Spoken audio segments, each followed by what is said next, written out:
রাসেলের অবসান চাই, ওই স্যার ঘুষখোর রাসেলের বিচার চাই, বিচার হতেই হবে। আমরা বিচারের জন্য আমরা সবাই একমত, রাসেলের বিচার চাই। আপনারা সবাই বিচার করবেন, গরিবের বিচার করবেন। এই অপহরণ করছে রাসেল, অপারেশন চাই, রাসেলের বিচার। সালাম আলাইকুম।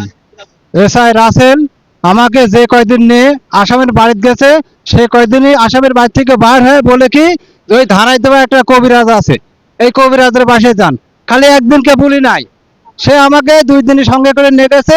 2 দিন করে বলেছে যে ধানাই দেওয়া একটা কবিরাজ আছে, ওই কবিরাজের কাছে গেলে আসামি কোন জায়গাটা আছে সেই জায়গাটা যায়, আপনারা তথ্য নিয়েন, অ্যাকুরেট ঠিকানা দেন, আমরা তখন যাই আসামি ধরবো। তাহলে কবিরাজের কাছে যাবো, তো তাহলে থানায় কি জন্য আমরা যাচ্ছি? হ্যাঁ, থানায় কি জন্য যাচ্ছি আমরা?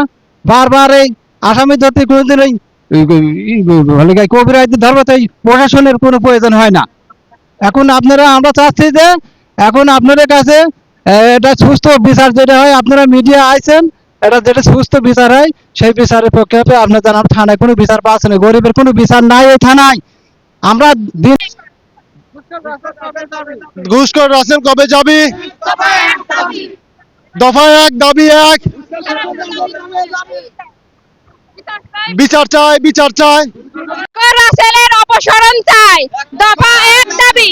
ঘুষখোর রাসেলের অপসারণ চাই, 1 দফা 1 দাবি। ঘুষখোর রাসেলের অপসারণ চাই, 1 দফা 1 দাবি। ঘুষখোর রাসেলের অপসারণ চাই, 1 দফা 1 দাবি। ঘুষখোর রাসেলের অপসারণ চাই। দুনিয়া যদি টেকার পরেই চলে, তাহলে গরিবের কোনো বিচার নেই মনে হয়। টেকার পরে যদি চলে, তাহলে এর আগে হুমকি দেখাইছে যে কেস করে কি করবেন, এই রাস্তা দিয়ে যাবি, ওই রাস্তা দিয়ে বাড়া।